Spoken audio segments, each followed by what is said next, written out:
Oh Júpiter y Marte y todos los dioses que levantasteis el Imperio Romano para gobernar el mundo, yo os invoco y os ruego que preservéis esta prosperidad, esta paz, ahora y en el futuro.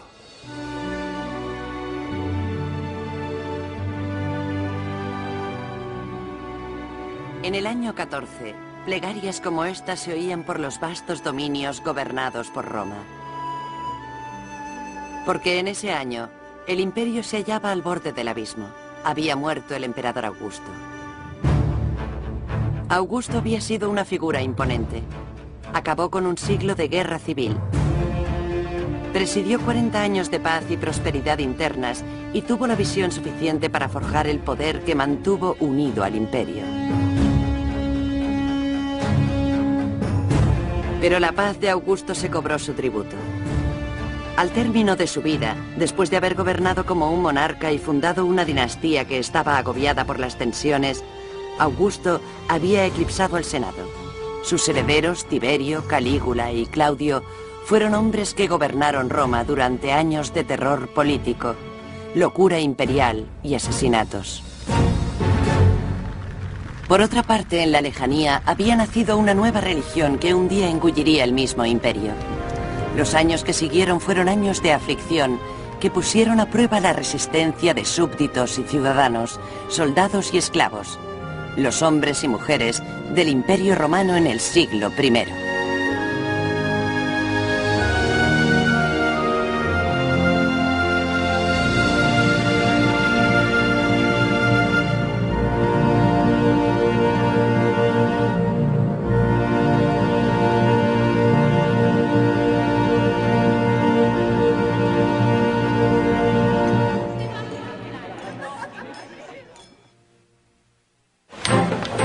Años de aflicción.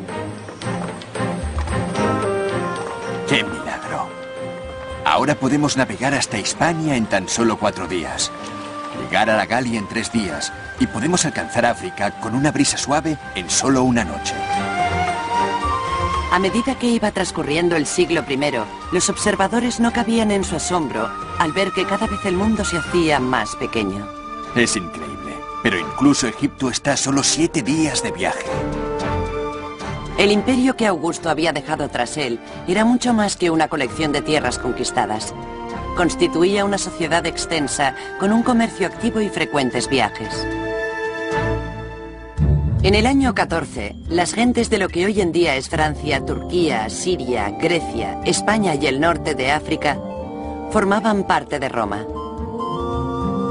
Contribuían a su bienestar y se beneficiaban de su protección.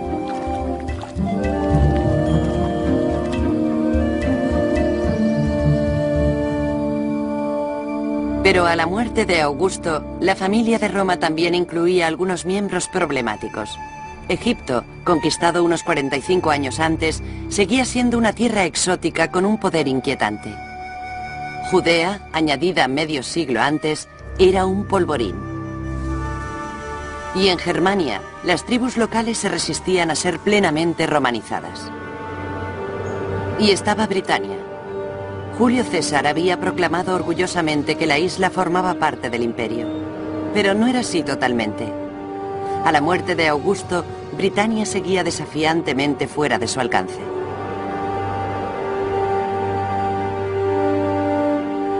En su lecho de muerte, Augusto asumió un aire filosófico. ¿He representado bien mi papel en esta comedia de la vida?, preguntó.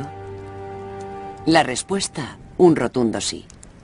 El Senado declaró que Augusto era un dios, y al entrar en la leyenda pasó la antorcha del gobierno a un hombre que había permanecido 50 años aguardando en la sombra, su hijastro Tiberio. Los años de espera también lo habían sido de sacrificio.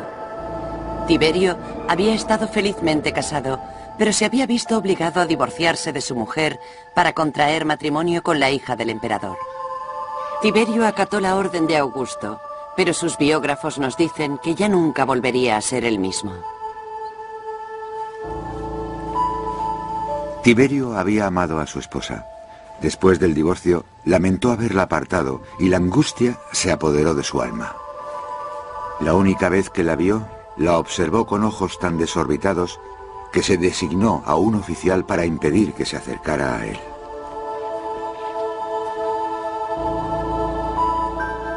A pesar de su sacrificio, Tiberio se sentía rechazado. Augusto solo lo eligió después de la muerte de sus herederos preferidos, y aún así, la posición de Tiberio era insegura, ya que el Senado recelaba. Sus miembros necesitaban un líder, pero odiaban la monarquía, y muchos rechazaban la vuelta al sistema hereditario. La situación de Tiberio era imposible. En realidad, no esperaba convertirse en emperador.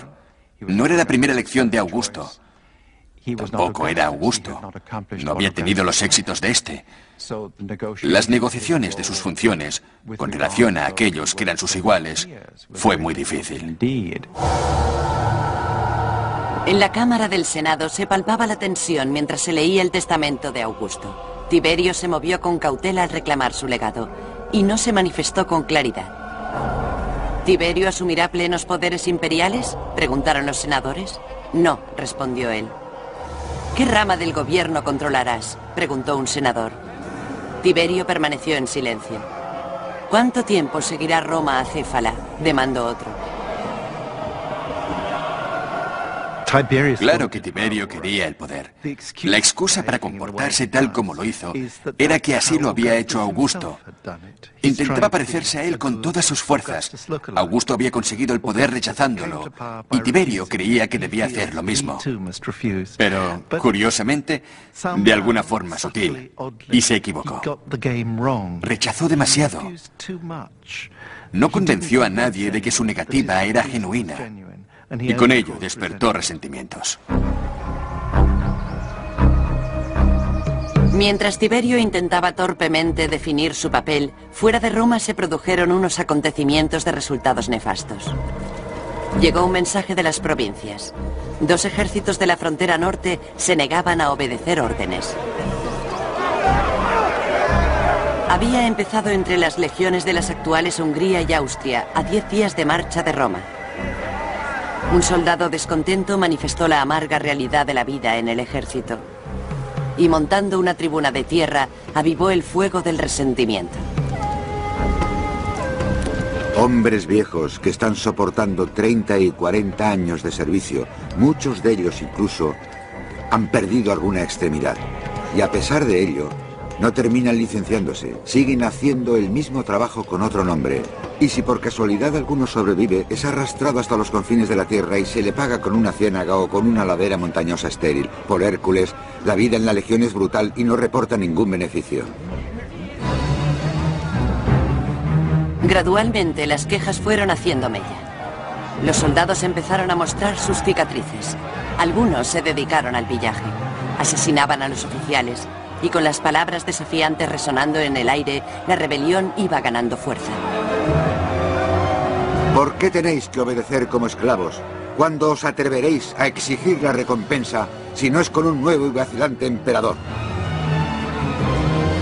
Era la peor pesadilla de Roma y exigía que la familia imperial le prestara atención. Con el nuevo emperador ocupado en la capital, otro miembro de la familia fue enviado a sofocar la rebelión. Se llamaba Germánico. Era joven, carismático y querido por los soldados como hombre de las legiones. Su esposa incluso había dado a luz en un puesto avanzado del ejército, y el hijo de 2 años de la pareja vestía un pequeño uniforme.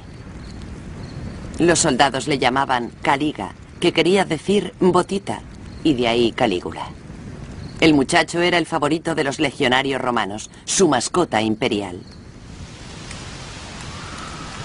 Cuando Germánico y su familia llegaron al campamento rebelde, era evidente que les esperaba más violencia.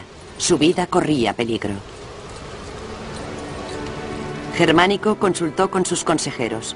Con lágrimas en los ojos, suplicó a su esposa que buscara refugio en una tribu cercana. Ella aceptó, marchando con el pequeño Calígula en sus brazos. Unos años después, el historiador Tácito narró el episodio. Se fue un grupo de desdichadas mujeres. La esposa del comandante, una refugiada, estrechando a su hijo contra su pecho, rodeada por las llorosas esposas de sus camaradas. Los llantos fueron oídos por los soldados que salieron de sus tiendas. Avergonzados sintieron lástima por ella y pensaron en sus antepasados y en su hijo, una criatura nacida y criada entre las tiendas. Suplicaron, insistieron que volviera. Se quebró la unidad de los rebeldes. Germánico se convirtió en un héroe y Calígula y su madre regresaron al campamento. Calígula, de niño, en plena rebelión, tuvo ocasión de comprobar la gran importancia de la lealtad del ejército. Además, él había sido el favorito de los soldados y pudo apreciar la lealtad que el ejército sentía por la familia imperial en Roma.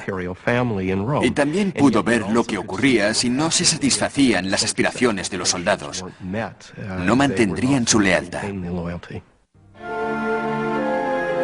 Calígula vio que la lealtad del ejército era la médula de la fuerza imperial. Pero los hechos le enseñaron a Calígula otra lección aún más negra. La popularidad podía ser algo muy peligroso. 5 años después, Germánico, el padre de Calígula, yacía en su lecho de muerte. Se creía que había sido envenenado por orden del emperador.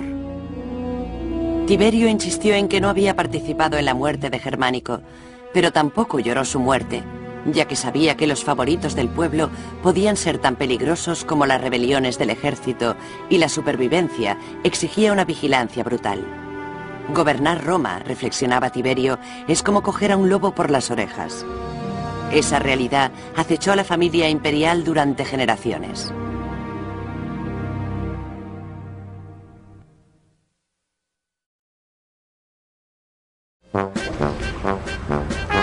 Debo ir a tomar un baño. Sí, es la hora. Cogeré unas toallas. Corro para alcanzar a los demás y le digo a todos y a cada uno de ellos, ¿cómo estáis? Disfrutad del baño, disfrutad de la cena. Jóvenes y viejos, ricos y pobres, hombres y mujeres, todos los días a media tarde, gran cantidad de gente por todo el imperio terminaba su jornada laboral y se dirigía a los baños. Se acabó el trabajo y también las preocupaciones. Canto las glorias de los baños, adornados con brillantes azulejos. La mayoría de los baños eran grandes y muy agradables, y en ellos las clases sociales se mezclaban en uno de los ritos más unificadores de la vida romana.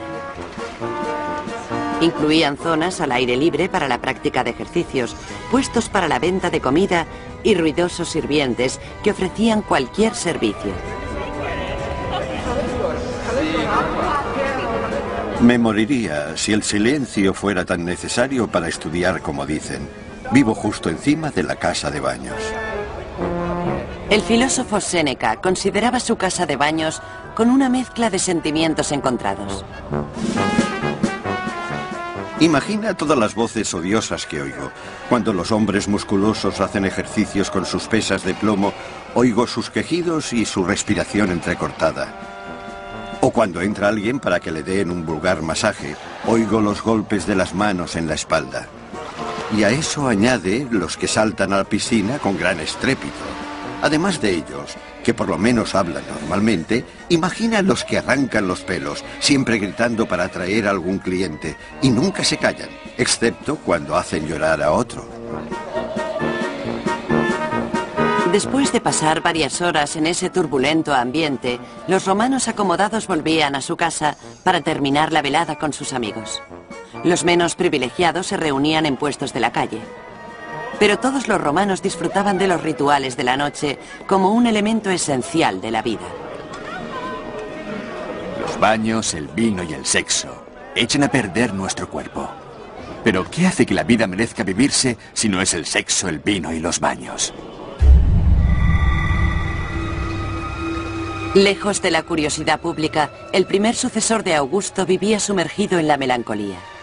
El emperador Tiberio ya tenía 55 años cuando heredó Roma de su padrastro. Y era un hombre terco y cínico. Amargado por sus años de oscuridad, Tiberio odiaba a los cortesanos que le habían despreciado. Repudiaba sus intrigas y sus modales serviles. hombres dignos de ser esclavos, murmuraba al salir de la casa del Senado. Muchos senadores no tenían en mayor estima a Tiberio. Llegaron a odiarle por sus enigmáticos deseos y sus cambios de humor impredecibles. Lo que realmente les molestaba es que exigía su servilismo y al mismo tiempo fingía tratarles como a sus iguales. Oh, no seáis serviles, no me halaguéis, no quiero que me aduléis. Pero era evidente para ellos que, a menos que le adularan, a menos que se comportaran como esclavos, él no se sentiría feliz. Por eso le llamaban hipócrita. Con el mutuo desprecio existente entre los senadores y Tiberio, el emperador buscó consejo fuera del Senado, en un oficial de caballería llamado Sejano. Un hombre al que el historiador Tácito llamó un embaucador de pueblo. Sejano era descarado y tenía una gran resistencia física. Parecía honorable, pero en su interior ocultaba una naturaleza codiciosa. Debe recordarse que los romanos eran extraordinariamente snobs. No se oponían en absoluto a la movilidad social, pero odiaban a los arribistas, a los que consideraban que llegaban al poder no por sus méritos, sino por engañar al sistema. Se arrastraban como gusanos para ganarse el favor de los emperadores y con engaños llegaban a ocupar una alta posición social. Tiberio le dio a su nuevo amigo Sejano el mando de la Guardia Pretoriana, un batallón de élite creado para mantener el orden y proteger al emperador. Sejano concentró sus tropas en un solo campamento. Al estar alojadas en un solo lugar, dice Tácito, la Guardia acrecentó la influencia política de Sejano. Cuando el campamento estuvo terminado, buscó el afecto de sus soldados, hablando personalmente con cada uno de ellos. Él mismo eligió a los comandantes y a los senadores les ofrecía un cargo o un puesto provincial para aquellos que le apoyasen. Tiberio le ofreció a su ayudante los más altos honores. Abiertamente elogiaba a Sejano llamándolo el socio de mis tareas, y Sejano se recreaba con la confianza del emperador. La utilizaba para abrirse camino y conseguir más poder personal, subyugando a Roma en un reinado de terror que la retrotraía a su pasado más oscuro. Germánico, el héroe de la rebelión del ejército, estaba muerto, y Sejano decía que la familia del fallecido conspiraba para hacerse con el poder. La viuda de Germánico fue separada de sus hijos y enviada al exilio.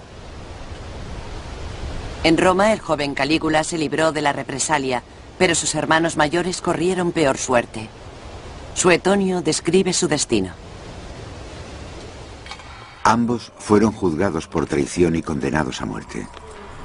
A uno de ellos, en los sótanos del Palacio Imperial, el hambre le llevó a comerse el relleno de su almohada. Se cree que el otro se suicidó cuando el verdugo le mostró el lazo y los ganchos para arrastrar su cadáver por la ciudad. Sus destrozados cadáveres estaban tan esparcidos que fue muy difícil recogerlos. Eso fue lo peor del sistema que estableció Augusto. Era un sistema que solo era tan fuerte como el miembro masculino de la familia que llegaba al poder, emocional y físicamente. Y a pesar de que hubo personajes impresionantes, especialmente Augusto, quien asumió dicho papel, hubo otros que tenían grandes problemas. Y las causas hay que buscarlas en el hecho de vivir en ese palacio en el que la gente constantemente rivalizaba por conseguir un mayor poder y los favores del emperador. Sejano, el ayudante del emperador, muy pronto amplió sus purgas. Instauró los juicios por traición. Los rivales eran comúnmente condenados y, según Tácito, ejecutados. Eran tiempos de corrupción, codicia y servilismo. No solo la élite se sentía insegura en su posición, incluso los oficiales de menor rango competían para realizar actos serviles y execrables. Apenas una década después de la muerte de Augusto, la dinastía que había fundado le fallaba a Roma. El ya anciano Tiberio no quería o no podía poner fin a las purgas. ¿Dónde estaba Tiberio cuando los juicios, persecuciones y otras atrocidades tenían lugar a finales de su reinado? Es difícil de decir. Se había alejado de la ciudad porque estaba cansado de la capital y de su política. Tal vez tuvo conocimiento de algunos de los juicios que tuvieron lugar, aunque puede que no supiera nada. Es posible que hubiera sido engañado. ¿Cómo saberlo? Es muy difícil decirlo. En el año 26, asqueado y sintiéndose inseguro, Tiberio dio la espalda a Roma y se retiró a la isla de Capri, un aislado refugio que le ofrecía seguridad ante sus enemigos y diversión a su atribulada mente.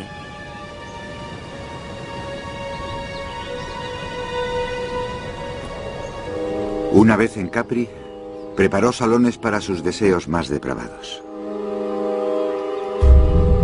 En una de las 12 villas de los acantilados, Tiberio buscó consuelo en la astrología, el vino y, según Suetonio, su chismoso biógrafo, en toda clase de desenfrenos.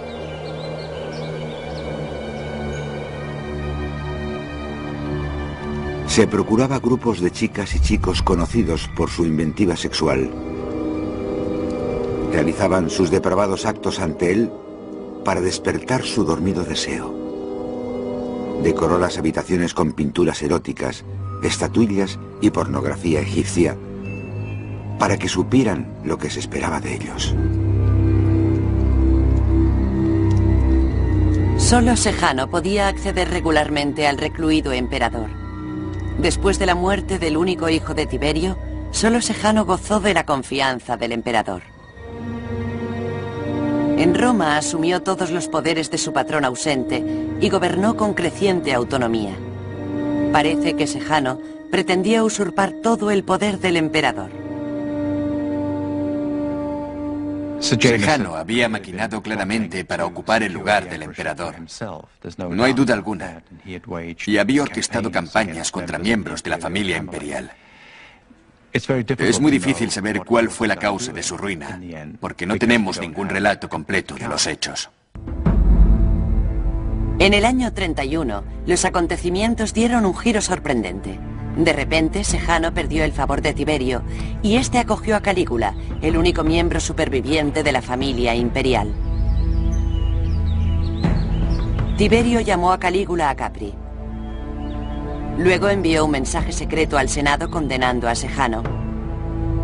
El historiador Casio Dio narra la historia como se la contaron a él.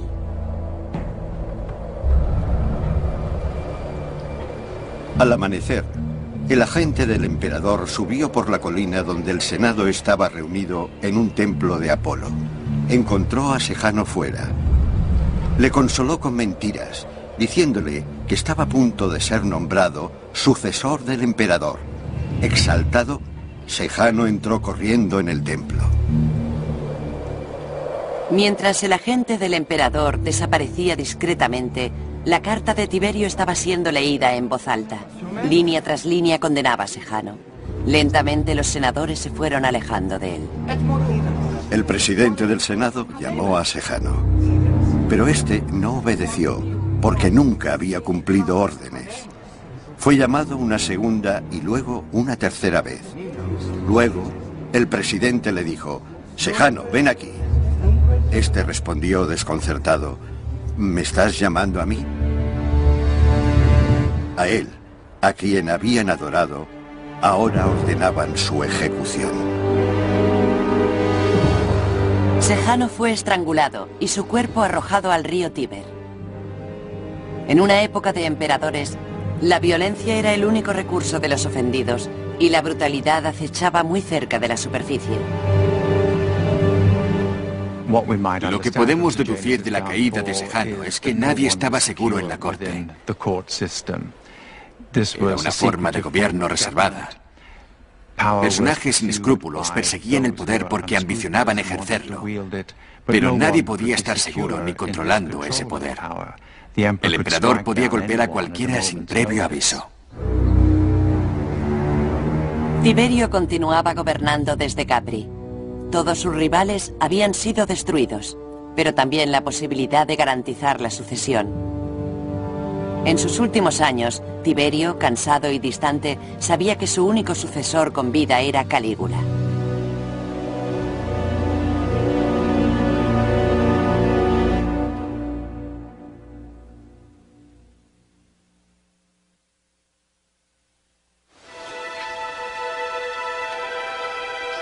al oficial al mando de los impuestos. Ya han pasado casi 2 años desde que Apolonio se fue con mi dote y me dejó con una niña que concebimos en la mayor pobreza.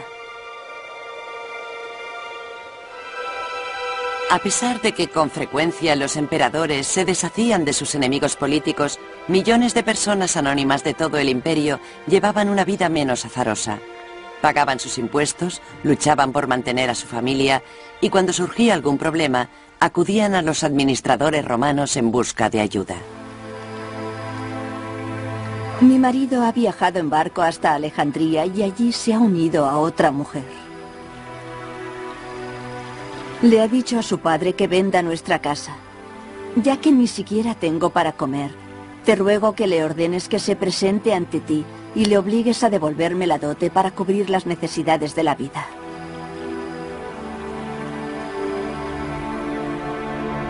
Muchos vivían al borde de la ruina. En pueblos y ciudades, en Egipto, Italia y por todo el Mediterráneo, tenían que soportar calles sucias, distintas enfermedades y una hambruna recurrente. Los emperadores intentaban aliviar los sufrimientos ofreciendo grano gratis a 250.000 de romanos, pero ni siquiera eso era suficiente. Para muchos de los pobres anónimos, alimentar a sus familias era una tarea imposible, especialmente en la provincia romana de Judea, el actual Israel. Allí, en la franja desértica del imperio, la seca tierra daba unas pobres cosechas y los impuestos romanos se sumaban a la carga. Los judíos de Judea eran fervientemente religiosos. Entre ellos había una familia originaria de un pueblo cercano al mar de Galilea. Aconteció en aquellos días que salió un edicto de César Augusto para que se empadronase todo el mundo, y todos fueron a empadronarse, cada uno en su ciudad. Mucho antes del ascenso de Tiberio al poder, Augusto había ordenado un censo. Era una tarea enorme. Desde la Galia a Egipto, desde Asia a Judea, millones se registraron ante los oficiales romanos. Y José también fue de la ciudad de Nazaret en Galilea para empadronarse con María, su esposa, que estaba encinta.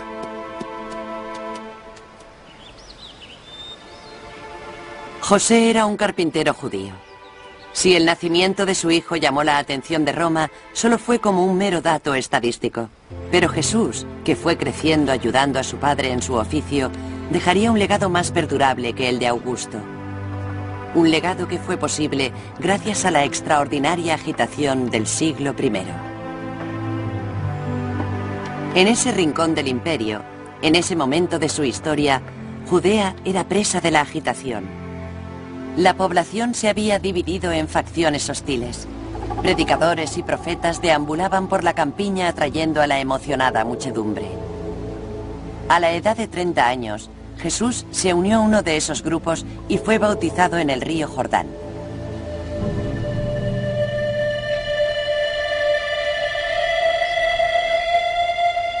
Muy pronto Jesús empezó a predicar. Al igual que otros predicadores de su época, iba de pueblo en pueblo, llevando su mensaje a las casas y las sinagogas de los pobres de Judea. Nadie puede servir a 2 señores. No podéis servir a Dios y a las riquezas. Por eso os digo, no os inquietéis por lo que habéis de comer o de beber, ni por lo que habéis de vestir. ¿No es la vida más que el alimento y el cuerpo más que el vestido? Mirad cómo las aves del cielo no siembran, ni siegan, ni encierran en graneros, y vuestro Padre Celestial las alimenta. ¿No valéis vosotros más que ellas? Bienaventurados los pobres de espíritu, porque de ellos es el reino de los cielos. Bienaventurados los mansos, porque ellos poseerán la tierra. El Imperio Romano proporciona el contexto histórico para las palabras y obras de Jesús.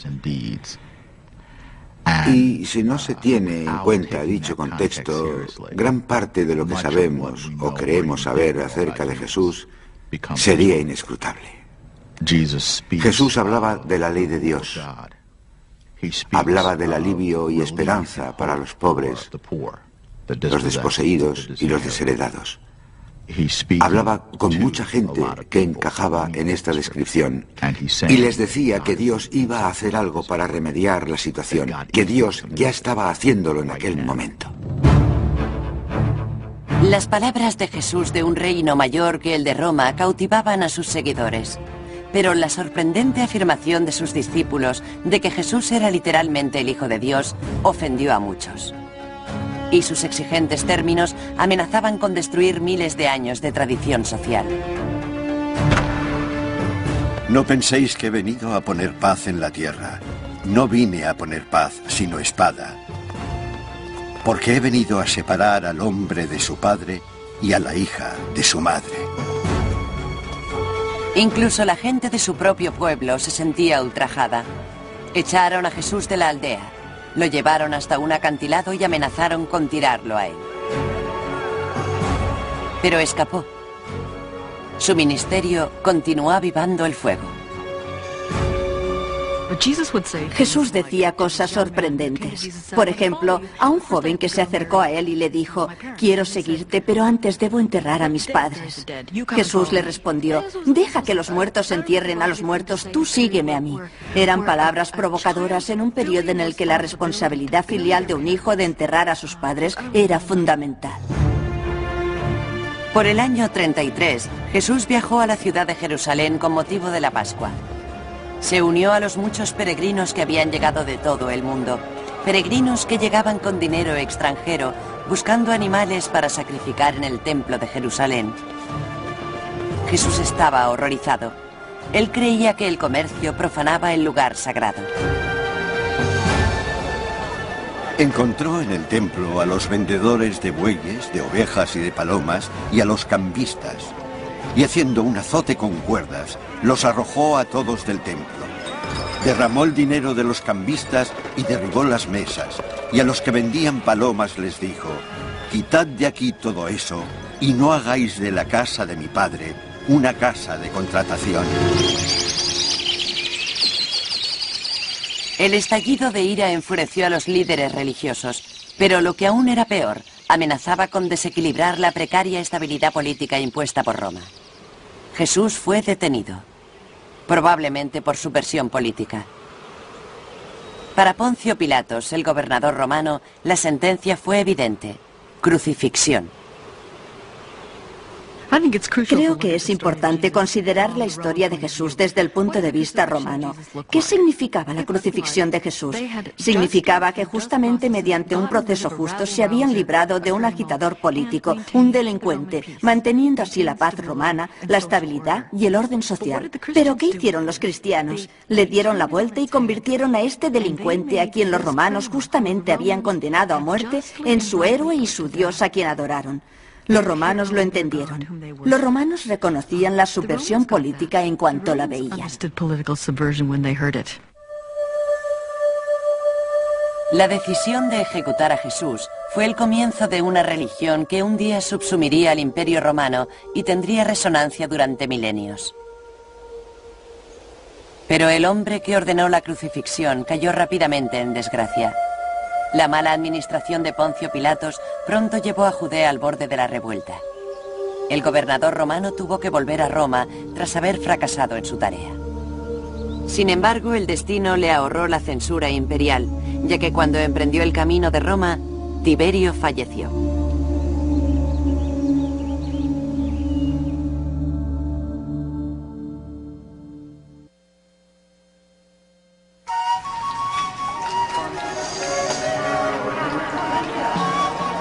En los baños no hay forma de escapar de Menógenes. Si coges unas toallas, él dirá que son más blancas que la nieve, aunque es posible que estén más sucias que el regazo de un bebé. Mientras te peinas los cabellos que te quedan, él te dirá que te pareces a Aquiles. Lo elogiará todo, se maravillará ante todo hasta que, agotado por sus aburridos esfuerzos, le invites a tu casa. Las bufonadas de los romanos, conscientes de su clase social, encantaban a los antiguos humoristas. En algunos círculos, conseguir mediante engaños ser invitado a la mesa de un hombre rico era un ritual cotidiano. No conseguirlo, la desgracia social. Mi amigo jura que jamás ha cenado en su casa, y es cierto. No come a menos que le inviten. La cena era un acto casi artístico. Los romanos de clase alta se recostaban en divanes y eran servidos por esclavos. Disfrutaban de la música, la poesía y una gran variedad de manjares. Pero los romanos más modestos disfrutaban de pasatiempos más humildes, como muestran las pintadas garabateadas hace 2000 años como diálogos cómicos. Posadero, quiero pagar la cuenta. Me debes una moneda por el vino, una por el pan y 2 por haberlo disfrutado. De acuerdo. La muchacha que has traído cuenta 8 monedas. Sí. Y el heno de tu mula son 2 más. Esa maldita mula será mi ruina. En el año 37, el imperio gozaba de un ambiente más alegre, ya que Calígula, de 25 años, se había convertido en el emperador. Al asumir el poder, Calígula satisfizo los deseos del pueblo romano, o debería decir de todo el mundo. Calígula había sufrido las intrigas palaciegas. Siendo el único superviviente de un padre muy carismático y la antigua mascota del ejército de Roma, muchos esperaban que aportara una nueva energía a la triste ciudad. Al principio, Calígula estuvo a la altura de las esperanzas. Llamó a los exiliados y presidió una hoguera en la que ceremonialmente quemó las transcripciones de los juicios por traición de su predecesor.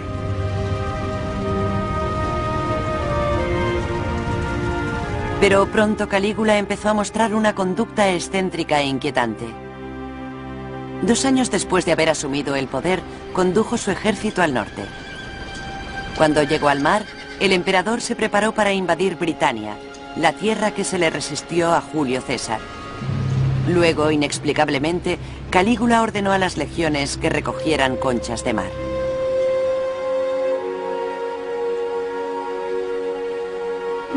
¿Qué ocurre cuando Calígula va hasta el Mar del Norte y empieza a recoger conchas de mar? Calígula había estado seriamente enfermo el año anterior. Es posible que padeciera alguna enfermedad como encefalitis. También hay razones para creer que la familia era portadora de alguna enfermedad hereditaria y que Calígula padecía lo que hoy llamaríamos trastorno bipolar. La tiranía descendió sobre Roma a medida que los caprichos de Calígula se convirtieron en auténticas abominaciones. En cierta ocasión, durante un ritual sagrado, Calígula tenía que ofrecer un animal a los dioses. Pero al levantar el mazo para matar al animal, por capricho lo dejó caer sobre un sacerdote que estaba a su lado. El hombre murió al instante. Calígula vestía togas de seda adornadas de pedrería. Obligaba a los senadores a arrastrarse por el suelo y besarle los pies. Abiertamente seducía a sus esposas en las cenas y en los postres comentaba el comportamiento sexual de las mujeres. No hay duda de que Calígula era un hombre raro, grotesco, y es muy posible que clínicamente loco. Su reinado muestra los peligros de la monarquía hereditaria, del sistema que había fundado Augusto. La monarquía militar de Augusto funcionó, no hay duda de ello, pero su peligro radicaba en que si se empleaba un sistema hereditario, no se podía garantizar que el gobernante fuera eficiente. Y sin duda, en el caso de Calígula, encontramos un emperador que era un desastre. El desastroso Calígula puso a la élite romana de rodillas y a otros súbditos romanos al borde de la desesperación. En Roma, al otro lado del Tíber, había un importante barrio judío.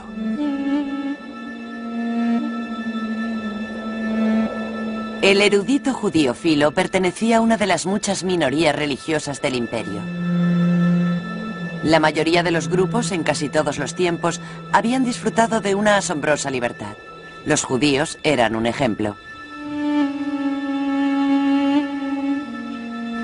La mayoría de ellos eran romanos, habían llegado a Italia como prisioneros de guerra y sus amos les habían concedido la libertad, pero no se vieron obligados a traicionar las costumbres de sus antepasados. Cuando Augusto distribuía grano y dinero, los judíos recibían lo mismo que los demás. Pero Calígula no era Augusto. En el año 39, en Alejandría, Egipto, la ciudad de Filo, se puso fin a la tolerancia. Los no judíos colocaron estatuas de dioses griegos en las sinagogas. Cuando los judíos, ofendidos, las derribaron, estalló la violencia.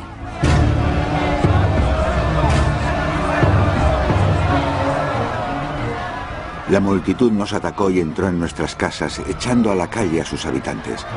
Grandes hordas de hombres destruyeron las casas de reunión, incendiando lo que encontraban a su paso en su furor maníaco y sin sentido. Encerraron en rediles a hombres, mujeres y niños como si fueran ganado, dejando que murieran de hambre o asfixiados. Y los que aún quedaban con vida les ataban correas a los tobillos y los arrastraban por el mercado, saltando sobre ellos y profanando sus cadáveres. Fue una horripilante tragedia que llegó en un momento muy desafortunado. Solo el emperador podía mediar en tales desastres, pero a Calígula no le importaba. Filo y algunos compañeros judíos querían solicitar una audiencia. Viajaron desde el norte de Egipto hasta Roma. Pero cuando estuvieron ante la presencia de Calígula, supieron que su misión fracasaría. Cuando nos llevaron ante su presencia, nos inclinamos hasta el suelo en señal de humildad y le ofrecimos nuestras manos, llamándole el más santo emperador. Gruñendo y refunfuñando nos dijo: «Vosotros sois los que odiáis a Dios». El emperador estaba inspeccionando una villa que estaba siendo restaurada. Calígula entraba y salía del interior de la misma mientras los enviados judíos se esforzaban por mantenerse a su paso. Le seguimos de cerca, arriba y abajo, mientras nuestros enemigos se burlaban de nosotros. Cuando hubo dado algunas órdenes referentes al edificio, nos hizo una solemne pregunta: ¿por qué no coméis cerdo? Nuestros adversarios se echaron a reír.